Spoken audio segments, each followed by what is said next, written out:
Hello guys, welcome to my channel Shri S and world. कैसे हैं आप सब? आशा करते हैं आप सब लोग बहुत अच्छे होंगे एंड खूब अच्छे से अपनी पढ़ाई कर रहे होंगे। ठीक है, तो ये सीरीज है हमारी एनसीईआरटी सीरीज है जो कि सीटेट पेपर 2 सोशल साइंस को टारगेट करते हुए बनाई जा रही है। ठीक है, इसमें हम जुलाई के सीटेट को टारगेट करने वाले हैं। ठीक है, और सबसे पहली बात मैं ये बोलूँगी कि मेरे चैनल को लाइक कर दें, सब्सक्राइब कर लें एंड कमेंट बॉक्स में कमेंट्स ज़रूर लिखें कि आपको ये सीरीज कैसी लग रही है। ठीक है, चैनल को सब्सक्राइब कर लें जिससे आने वाली वीडियो की नोटिफिकेशन आप तक पहुंच जाए। और एनसीईआरटी को पढ़ना स्किप नहीं कर सकते हैं। जितना आप एनसीईआरटी पढ़ेंगे, जितने बार पढ़ेंगे, उतनी ही क्लियरिटी आएगी। तो ये एनसीईआरटी सीरीज चल रही है जो कि हमारी कल या परसों से स्टार्ट हुई है, ज़्यादा दिन नहीं हुआ है। आप इस सीरीज से जुड़ जाइए। ठीक है, तो और मैं एक वीडियो बनाने वाली हूँ कि मैंने कैसे फर्स्ट अटैम्प्ट में सीटेट अपने पेपर 2 एंड पेपर फर्स्ट दोनों क्लियर किया है। फर्स्ट अटैम्प्ट में किस रणनीति के साथ किया है, तो प्लीज़ कमेंट बॉक्स में कमेंट जरूर कर दें। कौन कौन इस चीज़ के लिए जानने को इच्छुक है कि वो कैसे फर्स्ट अटैम्प्ट में अपना सीटेट क्लियर कर ले, कि ताकि आने वाले समय में जो वैकेंसियाँ आएँ उसमें वो आप फॉर्म फिल कर सकें। ठीक है, तो टाइम वेस्ट ना करते हुए अपना लेसन स्टार्ट करते हैं। नेक्स्ट जो आगे के पैराग्राफ हो चुके हैं, एनसीईआरटी ज्योग्राफी 6 क्लास की चल रही है जिसमें हमने फर्स्ट चैप्टर लिया है, जिसमें से मैंने फर्स्ट चैप्टर की 2 क्लासेस हो चुकी हैं एंड थर्ड क्लास आज है।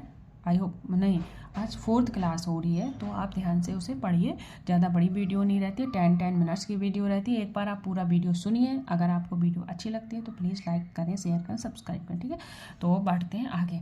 आसमान में दिखने वाला चंद्रमा एक उपग्रह है। जो चंद्रमा होता है उसे हम क्या कहते हैं? उपग्रह कहते हैं। तो जो हमारा चंद्रमा है वो क्या है? हमारा एक उपग्रह है। हमारी पृथ्वी का सहचर है। जैसे सहपाठी होते हैं हमारे, वैसे ये पृथ्वी का सहचर है। इसके चारों ओर चक्कर लगाता है। किसके चारों ओर लगाता है चक्कर? कौन लगाता है? तो चंद्रमा पृथ्वी के चारों ओर चक्कर लगाता है। हमारी पृथ्वी के समान 7 अन्य ग्रह, जैसे हमारी पृथ्वी है वैसे ही सेम हमारे अन्य ग्रह भी हैं जो सूर्य से प्रकाश और ऊष्मा प्राप्त करते हैं। ठीक है, तो मैंने आपको पहले बताया था अगली क्लासों में कि ग्रह जो होते हैं, ग्रह किसे कहते हैं? जिनके पास अपनी ऊष्मा, अपनी लाइट नहीं होती है। और उपग्रह और वो तारा कैसे कहते हैं? जिनके पास अपनी ऊष्मा और अपनी लाइट दोनों होती है। तो एक चीज़ आपके माइंड में आनी चाहिए, ये क्वेश्चन, कि जब अपने जिन ग्रह के पास अपनी ऊष्मा और लाइट नहीं होती है तो वहाँ उजेला कैसा होता है? तो वहाँ उजेला कैसे होता है? वो सब किससे हीट और ऊष्मा प्राप्त करते हैं? लाइट, वो करते हैं हमारे सूर्य से। ठीक है, तो जो ग्रह होते हैं उन्हें कहाँ से लाइट और ऊष्मा मिलती है? सूर्य से। ध्यान से पढ़ेंगे, एनसीईआरटी का एक एक शब्द इम्पोर्टेंट है और इनसे क्वेश्चन बनते हैं, इन्हें हल्के में ना लें प्लीज़।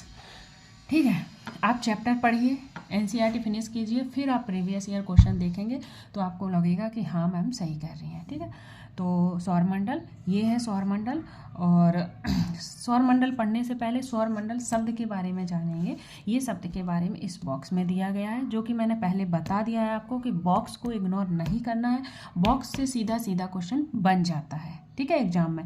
तो बात करेंगे सौरमंडल। तो पौराणिक रोमन कहानियों में सोल किसके लिए? जो पौराणिक रोमन कहानियाँ थी उसमें सोल शब्द का यूज होता था। किसके लिए होता था? सूर्य देवता को कहा जाता था सोल। ठीक है, और सौर शब्द का अर्थ क्या होता है? सूर्य से संबंधित जो सौर शब्द है उसका मतलब होता है सूर्य से, यानी कि सन से रिलेटेड।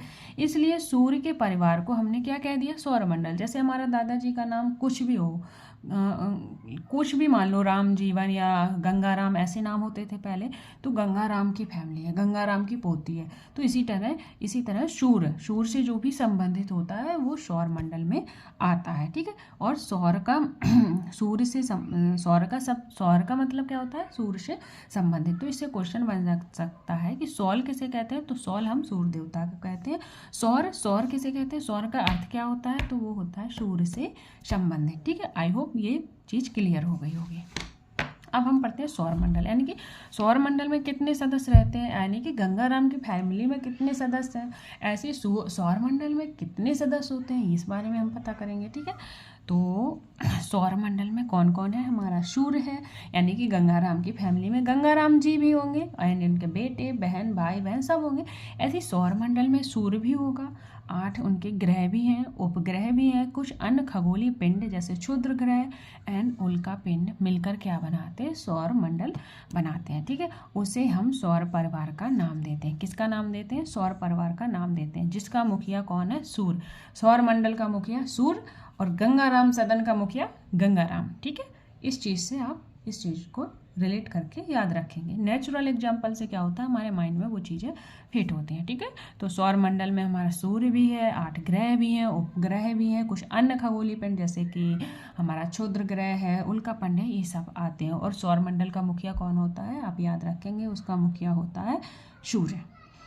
अब आगे बढ़ते हैं। सूर्य सबसे पहले पढ़ेंगे हम सूर्य के बारे में।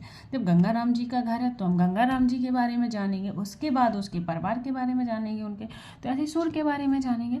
सूर्य सौर मंडल के केंद्र में स्थित है। जो हमारा सौर मंडल होता है उसके केंद्र में कौन होता है? हमारे कौन स्थित है? सूर्य स्थित है। ठीक है, यह बहुत बड़ा है एवं अत्यधिक गर्म गैसों से बना है। जो सूर्य है वो बहुत बड़ा है और बहुत सारी गर्म गैसों से ये बना हुआ है। इसका खिंचाव बल इससे सौर मंडल को बांधे रखता है। जो खिंचाव बल होता है इसका, इसे सौर मंडल से बांधे रखता है, यानी कि वहीं पर ये रहता है। अगर खिंचाव बल ना हो तो ये वहाँ नहीं रुक सकेगा। ठीक है, तो सौर मंडल में ही स्थिर क्यों रहता है? तो आप बताएंगे खिंचाव बल के कारण ये सौर मंडल में बंधा रहता है। सूर्य सौर मंडल के लिए प्रकाश ऊष्मा का एकमात्र स्रोत है। ध्यान रखना, एकमात्र यानी कि ओनली स्रोत है। तो ओनली पे इसलिए जोर लगा रही हूँ कि कई बार क्या होता है, कई बार क्या हमें रटाया जाता है कि जहाँ ओनली शब्द दिखे वो आंसर रॉन्ग हो गया। बट ये चीज़ हमारी SST यानी कि सोशल साइंस के सब्जेक्ट में नहीं इम्प्लीमेंट होगी। इस बात का ध्यान रखें। ठीक है, क्यों नहीं होगी? क्योंकि सूर्य जो है वो सौरमंडल का एकमात्र यानी कि ओनली रिसोर्स है जिससे हमें हीट और ऊष्मा मिलती है। तो ये क्वेश्चन राइट हो जाएगा। एंड जिसको ये रटाया गया कि ओनली जहाँ शब्द दिखे वो क्वेश्चन रॉन्ग हो जाएगा, वो बच्चा रॉन्ग कर देगा। तो इस बात का आप ध्यान रखेंगे। हमारे बच्चे ये रॉन्ग नहीं करेंगे क्योंकि उन्हें ये चीज़ पता चल चुकी है। ठीक है, तो याद रखेंगे सूर्य सौरमंडल के लिए प्रकाश एवं ऊष्मा का एकमात्र स्रोत है, लेकिन हम इसकी अत्यधिक तेज ऊष्मा को महसूस नहीं करते हैं। ठीक है, क्योंकि सबसे नज़दीक का तारा होने के बावजूद हम से बहुत दूर है। ये सबसे नज़दीक का तारा है बट हमसे फिर भी बहुत दूर है, इसलिए हमें इसकी ज़्यादा हीट फील नहीं होती है। सूर्य पृथ्वी से लगभग कितना है? लगभग, ठीक है, एग्जैक्ट नहीं, एग्जैक्ट हम आगे देखेंगे। तो लगभग कितना? 15 करोड़ मीटर दूर है। ठीक है, ध्यान रखेंगे। अब आगे पढ़ते हैं ग्रह। तो हमने सूर्य के बारे में पढ़ा, अब हम ग्रह के बारे में पढ़ेंगे। ग्रह हमने पिछली क्लास में डिटेल में समझा दिया है, कैसे याद रखना है, ट्रिक भी उसके बारे में बता दी है, तो आप पिछली क्लास जरूर देख लें। ठीक है, तो NCERT सीरीज है, मैं इसकी प्लेलिस्ट बनवा दूंगी, तो उसी से आप जुड़ जाएं, तो उसी में आपको सारी NCERT की प्लेलिस्ट में वीडियो मिल जाएंगी। ज्योग्राफी की अलग बनवा दूंगी, हिस्ट्री की अलग बनवा दूंगी एंड पॉलिटी की अलग, जिससे आपका टाइम वेस्ट ना हो। ठीक है, आगे बात करेंगे हम ग्रह के बारे में। हमारे सौर मंडल में 8 ग्रह हैं, जैसा कि आप पिछली क्लास में पढ़ चुके हैं। सूर्य से दूरी के अनुसार हमने बताया था आपको बुध, शुक्र, पृथ्वी, मंगल, बृहस्पति, शनि, यूरेनस एंड नेपच्यून। तो मैंने ट्रिक भी बताई थी, क्या बताई थी? MVM and Johnson. जो MVM है वो हमारे आंतरिक ग्रह हैं, जो जॉनसन वाले ग्रह हैं वो हमारे बाह्य ग्रह हैं। ठीक है, MVM। अब इन्होंने भी एक ट्रिक दी है, हमारी NCERT भी कम नहीं है, उन्होंने भी हमें ट्रिक दी हुई है। सूर्य से दूरी के अनुसार कैसे याद रखेंगे? My very efficient mother just served us nuts. तो आप ये ट्रिक भी यूज कर सकते हैं, और जो मैंने पिछली क्लास में ट्रिक बताई थी, आपको जो इजी लगती है वो ट्रिक यूज कीजिए, या आपकी जो भी आपने खुद से ट्रिक बनाई है वो यूज कीजिए। बस मतलब होना चाहिए, हमें ये चीज़ें क्लियर होनी चाहिए, हमें ये चीज़ें याद होनी चाहिए। डजंट मैटर कि हम किसकी ट्रिक यूज कर रहे हैं। ठीक है, आप लोग समझ गए होंगे। आगे बढ़ते हैं। सौर मंडल के सभी 8 ग्रह एक निश्चित पथ पर सूर्य का चक्कर लगाते हैं। जो सौर मंडल के ग्रह हैं वो अपने पथ पर, निश्चित पथ पर, यानी कि निश्चित पथ पर एक ग्रह क्या करते हैं? परिक्रमा लगाते हैं। ये रास्ते कैसे होते हैं? इनके दीर्घ वृत्ताकार होते हैं। ठीक है, ध्यान रखेंगे। ये कक्षा कहलाते हैं। जो दीर्घ वृत्ताकार, ऐसे जो ग्राफ देखा था ना कल की क्लास में, मैं एक बार और ग्राफ दिखाती हूँ आपको। ये देखिए, ये इनकी क्या होती है? कक्षाएं होती हैं। ये अपनी एक ही पथ पर, यानी कि ये यहाँ चलते हैं, ये किसी का रास्ता नहीं काटते हैं। ठीक है, ध्यान रखेंगे। और इनको क्या कहते हैं? कक्षाएं कहते हैं। ठीक, ध्यान रखेंगे। तो कक्षा क्या कहलाती है? जो जहाँ पर हमारे ये क्या प्लैनेट्स घूमते हैं। ठीक है, बुध सूर्य के सबसे नज़दीक का तारा है। अपनी कक्षा में सूर्य के चारों ओर एक चक्कर लगाने में कितना दिन लेता है? 88 दिन लेता है। शुक्र को पृथ्वी की जुड़वा ग्रह कहा गया और बहन भी कहते हैं। इस बात का ध्यान रखेंगे। शुक्र को पृथ्वी का जुड़वा ग्रह या जुड़वा बहन भी बोला गया, क्योंकि इसका आकार एक आकृति लगभग पृथ्वी के ही समान है। जो शुक्र है उसका आकार आकृति पृथ्वी के ही समान है, इसलिए इसे जुड़वा बहन या जुड़वा ग्रह कहते हैं। अभी तक प्लूटो भी एक ग्रह माना जाता था। जो प्लूटो था वो भी अभी ग्रह माना जाता था, परंतु अंतर्राष्ट्रीय खगोलीय संगठन ने अपनी बैठक अगस्त 2006 में यह निर्णय लिया कि कुछ समय पहले खोजे गए अन्य खगोलीय पिंड जैसे कि 2003 UV 313 सिरस तथा प्लूटो को बौना ग्रह कहे जाने लगा है। जो प्लूटो है उसे क्या कहा जाने लगा? बौना ग्रह कहा जाने लगा है। और जो अन्य ग्रह खोजा गया है वो कौन सा है? 2003 UV 313 एंड सिरस। ठीक है, इस बात का आप ध्यान रखेंगे। तो अब हम बात कर लेते हैं इन बॉक्सेस में क्या दिया गया है, क्योंकि इंपॉर्टेंट है। ठीक है, ऐसे बहुत से शब्द जिनका उपयोग हम एक भाषा में करते हैं वे अक्सर भी दूसरी भाषा से लिए गए शब्द हो सकते हैं। मतलब जो शब्द हम अपनी भाषा में यूज करते हैं वो अक्सर दूसरे शब्दों से, यानी कि दूसरी भाषा से लिए गए शब्द होते हैं। उदाहरण के लिए ज्योग्राफी एक अंग्रेजी शब्द है। यह ग्रीक भाषा से लिया गया है। ज्योग्राफी किस भाषा से लिया गया है? ग्रीक भाषा से लिया गया है, जिसका अर्थ है पृथ्वी का विवरण, यानी कि पृथ्वी का विवरण। ज्योग्राफी किससे लिया गया? ग्रीक भाषा से लिया गया। उसका अर्थ क्या होता है? पृथ्वी का विवरण। यह 2 ग्रीक शब्दों से मिलकर बना है। कितने शब्दों से? 2, यानी कि जिनमें से जी है, जी का शब्द क्या हो गया? पृथ्वी। जो जी है, जी का शब्द हो गया पृथ्वी। और ग्राफिया का होता है लिखना। ध्यान रखेंगे, ये क्वेश्चन बन जाता है। ठीक है, आइए पृथ्वी के संबंध में अधिक जानें। तो इसमें सबसे मेन बात क्या थी? मेन बात ये थी कि जो ज्योग्राफी शब्द है वो अंग्रेजी शब्द है। किससे लिया गया है? हमारे ग्रीक भाषा से लिया गया है, जिसका अर्थ होता है पृथ्वी का विवरण। ज्योग्राफी शब्द का अर्थ होता है पृथ्वी का विवरण। यह ग्रीक भाषा के 2 शब्दों से मिलकर बना है। क्या बना है? ज्योग्राफी। तो जी का मतलब होता है पृथ्वी और ग्राफिया का मतलब होता है लिखा हुआ। अगर जी पूछता है तो क्या बोलोगे आप? पृथ्वी। और ग्राफिया पूछता है लिखा हुआ। अगर ज्योग्राफी पूछता है तो आप आंसर दोगे पृथ्वी का विवरण। ठीक है, इसी से और भी शब्द बन गए हैं, जैसे कि ये तो जियो है, जियोलॉजी। अगर हम जियो के साथ लॉजी मिला दें तो जियोलॉजी मतलब पृथ्वी का अध्ययन।